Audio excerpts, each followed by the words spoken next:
apparently I'm going to watch a YouTube video for instead. Oh my goodness. And deceptive thinking. Now, this study shows that non-religious children are more capable of distinguishing fact from fiction than religious children, who are more susceptible to deceptive fantasies. So even intrinsic religiosity has a documented detriment, inhibiting, impeding, or retarding their cognizance as adults, too. Which explains an awful lot of what we're seeing in the news right now, doesn't it? That's not thinking critically. Yes, it is. Thinking critically isn't just about questioning your own assumptions, which this preacher can never do. It's also about being able to seriously consider alternative options, based only on their factual merit, and weigh multiple hypotheses at once, without necessarily having to believe any of them. This textbook says, which is correct, boys and girls? Did evolution happen gradually or in short leaps and punctuated equilibria? They give them two options. Evolution happened slowly or evolution happened quickly. Punctuated equilibrium deals with alternating status and change. When engaged, it's a bit more rapid than gradualism, but it's still gradual. The way evolution really works at both levels is that every individual sibling in every litter in every population is only very slightly different than all the others. But when all their kids have kids and their grandkids have grandkids, those differences build up, especially if they're in genetically isolated populations. The environments can also force rapid speciation, but even then we would never see the sort of noticeable change in just one or a few generations as this preacher imagines. These guys are not capable of thinking outside the box. It didn't happen at all. Is that an option? But I guarantee if a kid puts "it didn't happen at all" on his test question, the teacher's going to count it wrong. Remember that even this preacher admits that evolution happens, though he will not call it that. He admits that natural selection is a working mechanism. He admits that there are varieties, and these lead to various subspecies or breeds within a species, which is microevolution, which he accepts because he says they can all bring forth after their kind. But he also admits that speciation happens, when they can no longer bring forth after their kind and have become genetically separate species. That's macroevolution, though he won't admit that, even after being shown how that word has always been defined by every academic source. He accepts evolution beyond speciation, too, into what he calls different varieties of species and what we would call different genera. In fact, we know that he accepts evolution to at least the taxonomic family level. So even he can't say that evolution hasn't happened at all, because he already knows that it did, and even he could prove that it does. So we all know that evolution happens, and what they teach in school is how it happens, which the preacher doesn't want them to know because he doesn't want to admit that it does. I debated Dr. Pigliucci from Knoxville, Tennessee, UT Knoxville. I said, Dr. Pigliucci, you've studied and taught evolution of plants for 10 years. You've received $650,000 in grant money to study the evolution of plants. What's the best evidence you know of for evolution? That was my question. His answer was, the evolution of whales. I said, just exactly what kind of plant is a whale anyway? Yeah. The preacher asked the professor what he thought was the best evidence. And the evolution of whales is a much more compelling case than anything we could say about plants, because we are animals and we want to know about animals. And the preacher doesn't care about plants. He acknowledges that 30 wild species and hybrids of numerous cultivars of broccoli, cauliflower, kale, cabbage, kohlrabi, and Brussels sprouts are all related, no matter how dramatically different they all appear.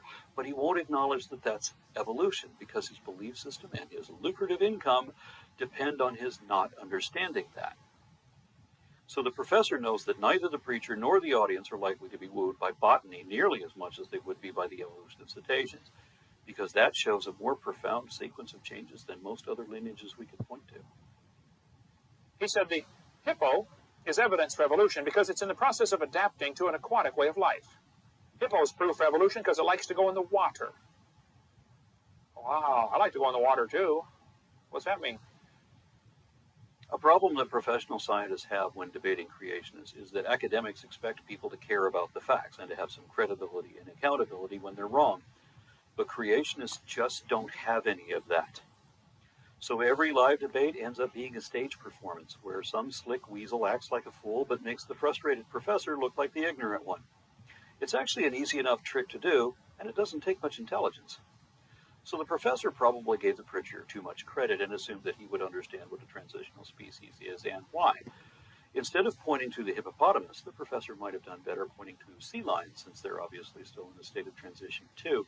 Or he could have pointed to sirenians, sea cows, back when they looked a bit more like cows, but they're actually more closely related to elephants.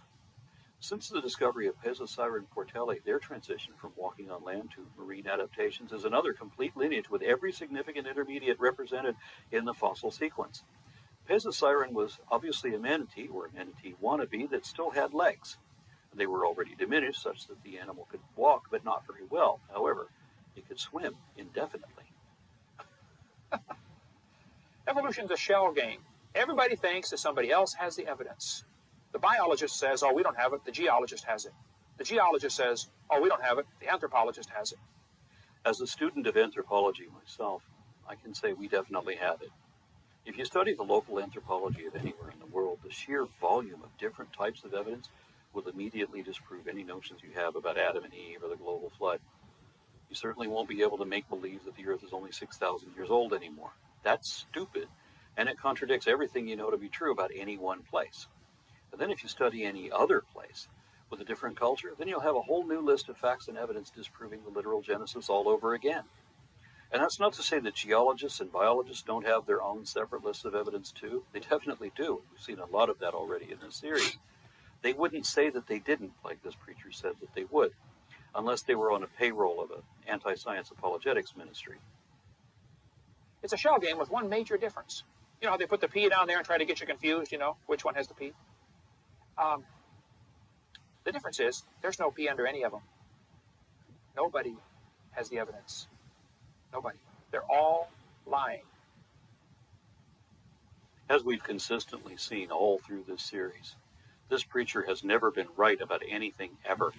He has instead been constantly, embarrassingly wrong about everything, where every argument he makes is factually false, and he has since been corrected on most of his points over and over and over again. I've corrected him multiple times myself, and I know several others too have shown me plenty of proof that he's wrong on point after point, but he keeps telling the same old stories as if no one had ever corrected him. So once again, you could tentatively trust those who can prove the point because they can show you the truth of what they're saying. But you shouldn't believe anything the preacher ever says, because you already know why he can't show you the truth of anything he believes in.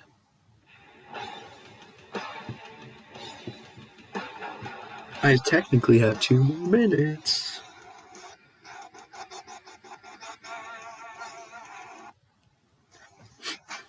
This mess takes germs out of the game. Did the freezer just become the new snack drawer? Yes, audaciously delicious.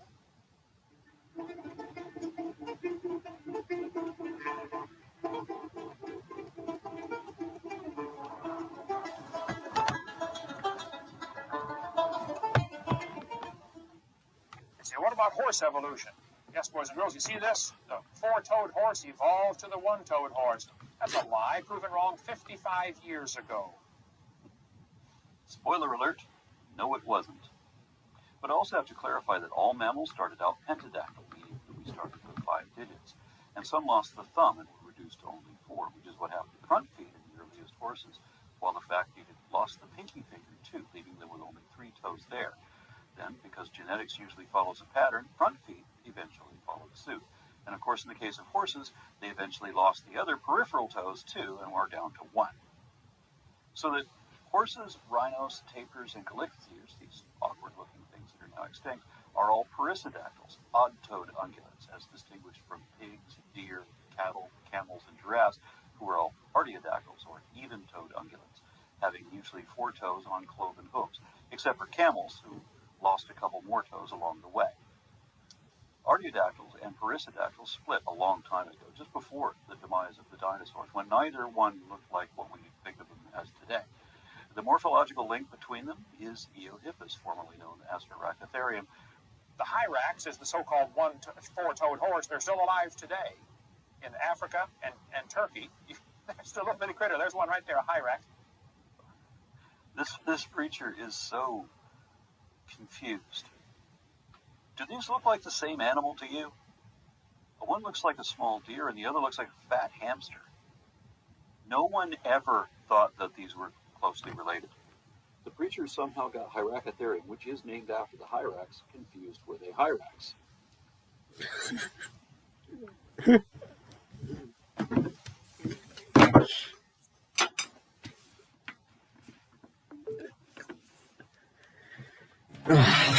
Oh, those are nice. So anyways.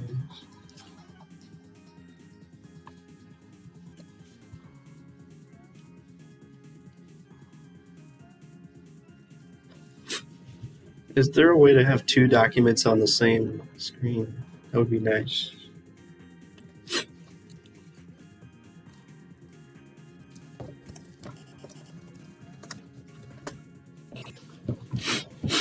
View.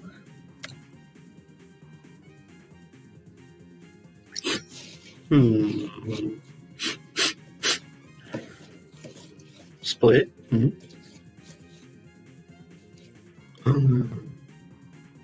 Look at that. You can. I want them on different sides though. Crap. How do you switch sides? Crap.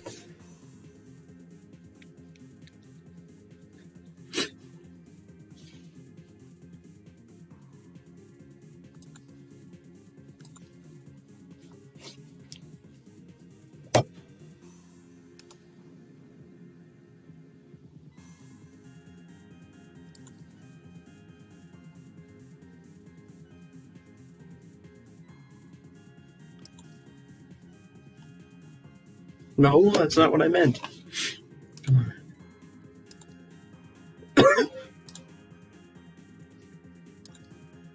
Do I have to do it from this side? Let's see. If I do it from this side, maybe it'll work. There we go. Now we need to make them zoomed out more, so I can see the whole page. Do I really need to see the whole page? Yes, I do. Okay. How do you zoom?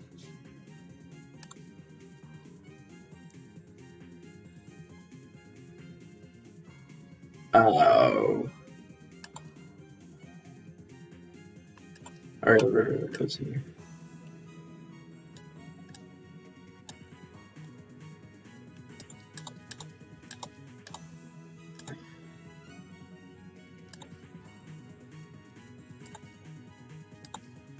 There we go. It's a little too small though. I'll have to make this font bigger. It's fine if there's too many pages. It's not that bad. Because I want to be able to see both at the same time. So we have it zoomed to 70%.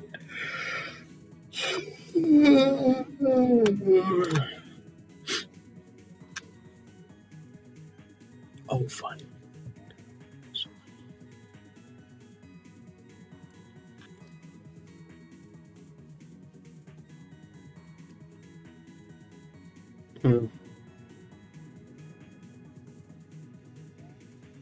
This one's about the same size as it would be if I had. Okay. There we go. So 16 seems to be the right font there. We have 16. So we'll set this font to 16. There we go.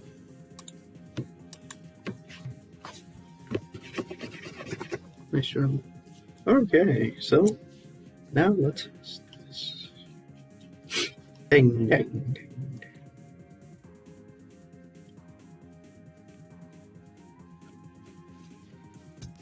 Oh, screw you, you stupid. Undo. No.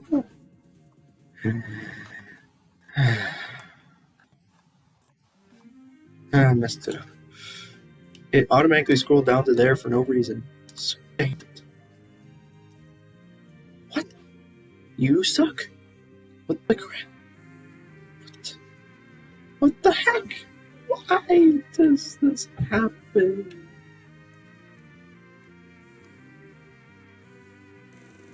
Oh my gosh. Oh, that's not what I'm trying to do.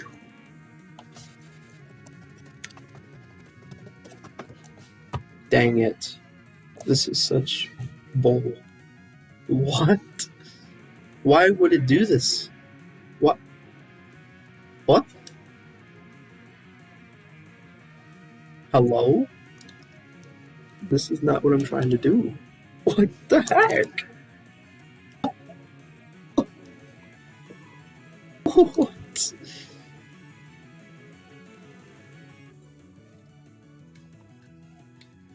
I can't do what I'm trying to do if it's going to do that for no reason. It's doing that for no reason. There is no reason for that to happen.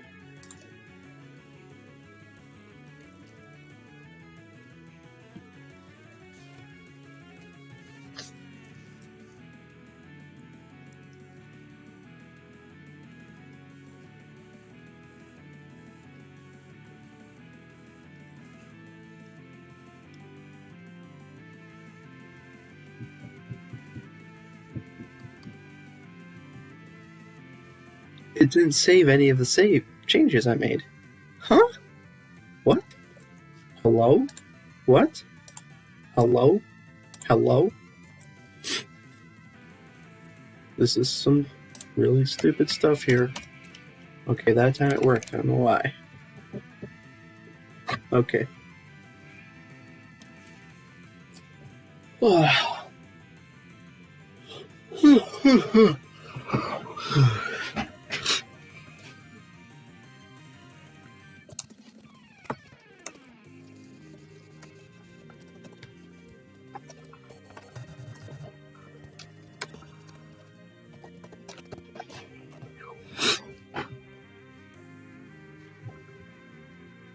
Nice internet.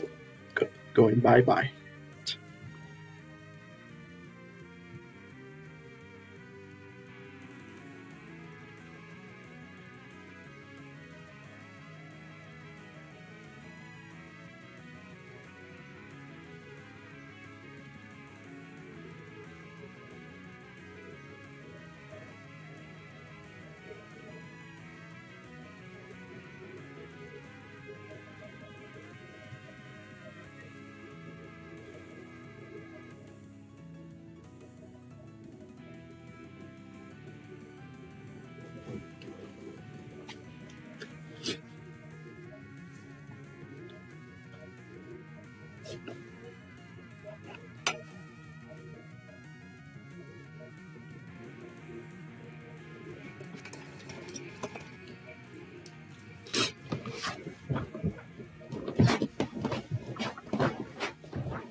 Bang my internet. Yes.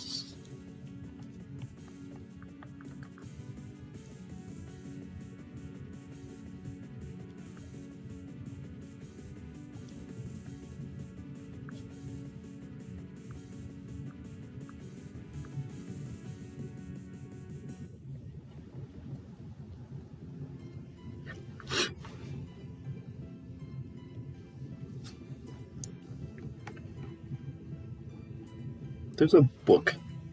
Wait.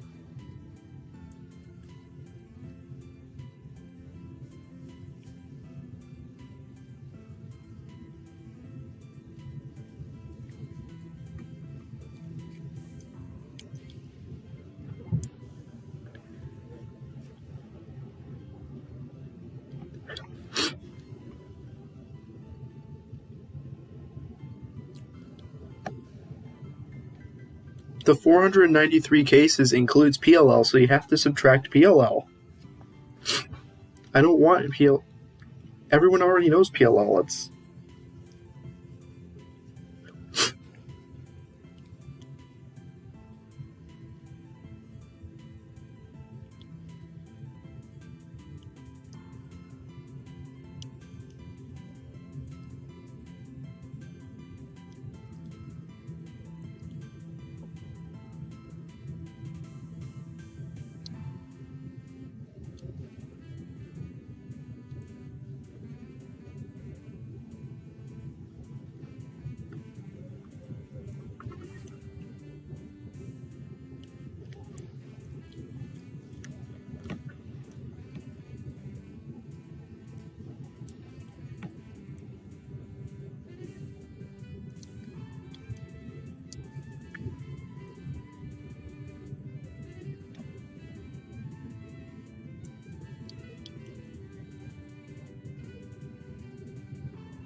like it says it includes PLL. 493 includes PLL.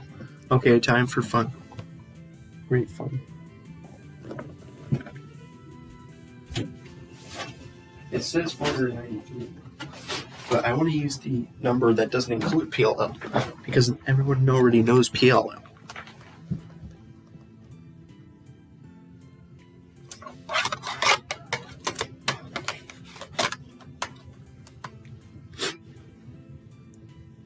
So basically, we have 7, and 5 of the 7 each have 6 times 12. So we have 6 times. Wait, hold up. 6 times 12, and then times 5.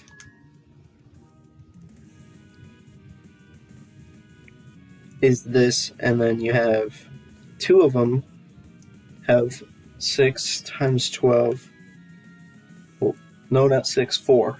2 of them have only 4 times 12 times 2, and then that's it.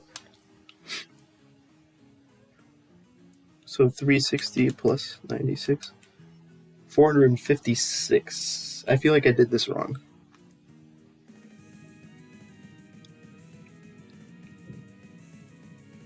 Oh wait, I'm a freaking idiot. Actually, I did this wrong. It's 6 times 12 times 6, and then 4 times 12. So 432 plus 48. There's actually only 480 cases. What the heck? Wait a minute.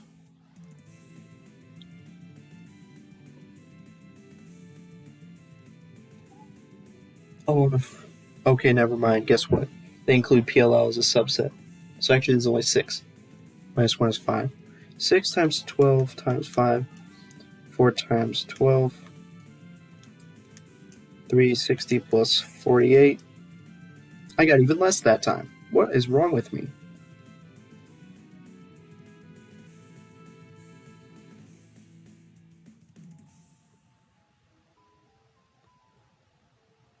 How did I get only 408?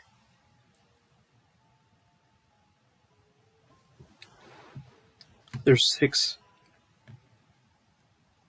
subsets.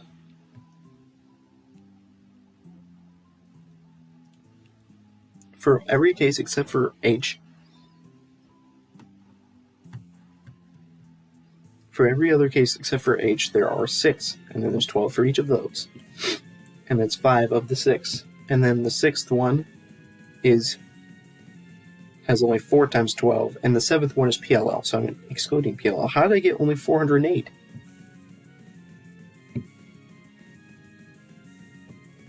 Ugh.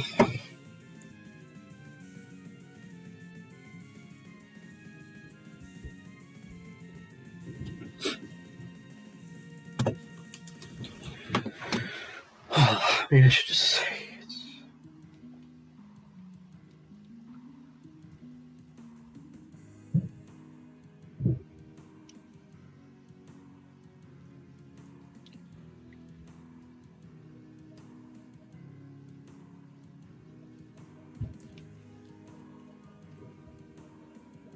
Each one of these has 72, except for H, which has not 72, but 40. 72 times 1, 2, 3, 4, 5. So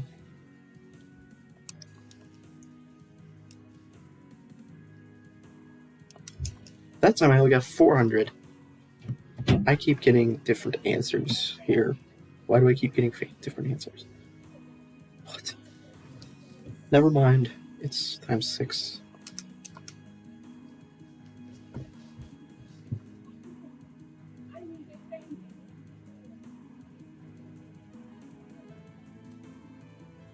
One, two, three, 4, 5, 6. Okay, I got 472. That sounds like the right answer here. And then the number of PLLs is...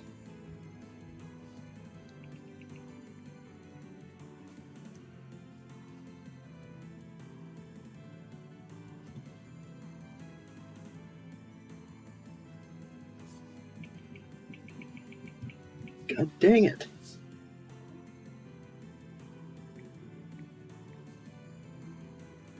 Not cube skills. Oh, yes, I love everything.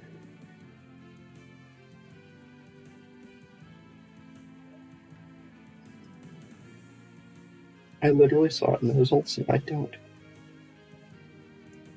It says there's 21 algorithms.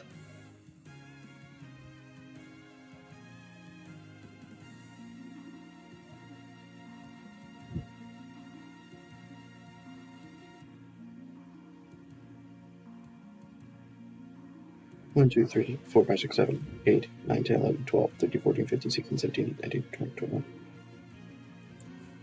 21 plus 472 is 493. There you go. So there's actually only 472 ZBLL cases. And 21 of them are PLLs, so I'm not counting them in my number.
Dang internet.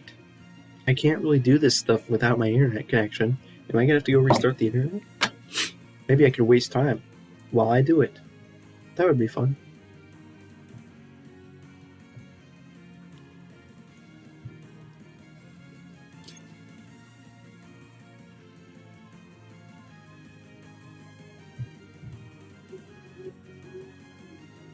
This symbol.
This internet.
Time for internet fixing.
just gonna wait for Aaron because I'm lazy. Oh, I mean, This horse evolution theory was proven wrong a long time ago. No, it really wasn't. In fact, it's always only ever been reconfirmed by new methods evidencing their original intent. There's a whole variety of horses today, by the way, big ones and little ones. But back in 1950, G.G. Simpson, a famous evolutionist, said this horse evolution was unintentionally falsified. It's not true. You know, of all the times that the preacher has misquoted someone saying things they didn't really say or think or mean, this is probably my favorite. Because the preacher got it so completely wrong on multiple levels. He cites Evolutionary Determinism and the Fossil Record by George Gaylord Simpson. It was an article featured in the Scientific Monthly way back in October of 1950. So I contacted JSTOR, who graciously granted me access to that article. And while the selected sentence is there, the surrounding context shows that it doesn't say or mean what the preacher wants you to think it does. As the title implies, the article is talking about deterministic evolution according to two extreme views that people used to have back then. Those who thought that evolution was an entirely random process, and those who believed in orthogenesis, that evolution must be absolutely deterministic, as if our evolution was guided by God for a predetermined purpose. This may be a little bit hard to understand because those people are all dead now and nobody thinks that way anymore. But the nice thing about reading science articles from decades or centuries ago is that you find out that people used to believe all these crazy things that sound absurd to us now. For example, the article says that many agreed with Laplace that if we knew all about the universe at any given moment, we could predict exactly what would happen forever after. And this is the view of most God believers. But if this was true, then free will could not logically exist. The article continues, everyone knows that the physical scientists are no longer convinced of the universality of absolute determinism. Indeterminacy has crept in at multiple levels. And it gives the example that gas laws may be merely statistical. And it goes on to explain that evolution might be determined, that is, completely caused in a materialistic way, and yet not rigidly predetermined from the first as to which course it was to follow. Then, too, there is the possibility that evolution is partly deterministic, partly not. It may combine physiochemical determinacy with biological indeterminacy. To illustrate what he's talking about, in the previous video of this series, I showed Rudy Zallinger's iconic painting, March in Progress, which shows human evolution according to the orthogenetic view. And while this image does show that evolution is an accumulation of subtle, incremental changes over generations rather than an abrupt transformation of different kinds, and it has become the poster image to depict evolution, it's also wrong because not all of the depicted characters are in succession. The orthogenetic view is that every intermediate exists as a means to an end, the purpose being to achieve the ultimate form, which of course is what we assume modern man to be. But if some of these guys, Neanderthals and Paranthropines and others, were not ancestors but were instead offshoots who ultimately went extinct, then their existence is deemed meaningless, as the orthogenetic view is invalidated. And likewise, horse evolution was also commonly depicted as a single lineage, where every fossil form was part of a linear development toward the intended goal, the modern horse. And it's easy to see why. Because as we move through time, these species do get progressively bigger and their peripheral toes dwindle and disappear. But this too is wrong because evolution is a branching tree pattern and that applies to the horse family tree as well. A Pliohippus had subtle deviations in its teeth and skull that are easily acquired by descent with inherent modification. But those subtle differences should have been retained in the next evolution. The internet should be back by now. Back to the original form. Hello? Come on. Oh, why don't we have internet access? I need internet access. Come on. I reconnected it and didn't fix the problem. What the heck? Come on.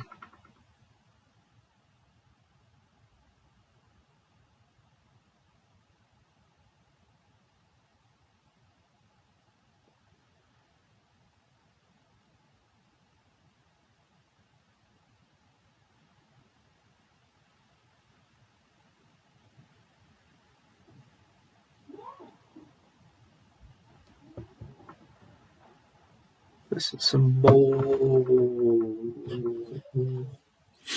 I went all to the trouble of reconnecting the internet just for nothing. It didn't work.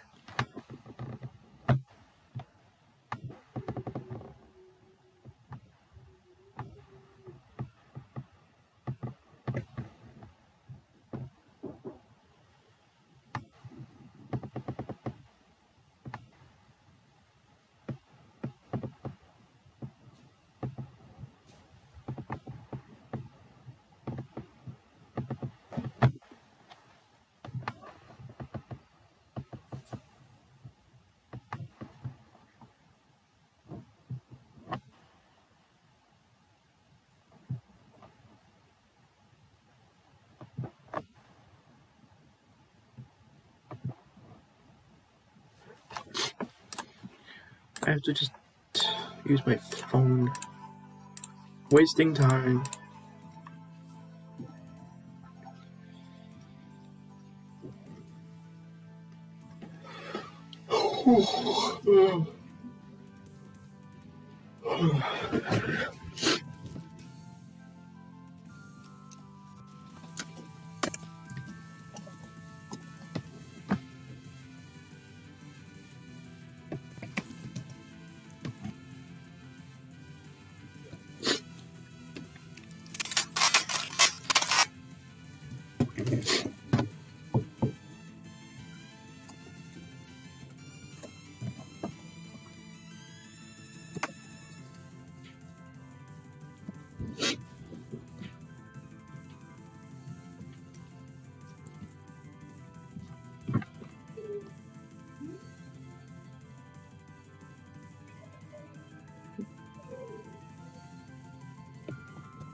Thanks, Internet, for still not working.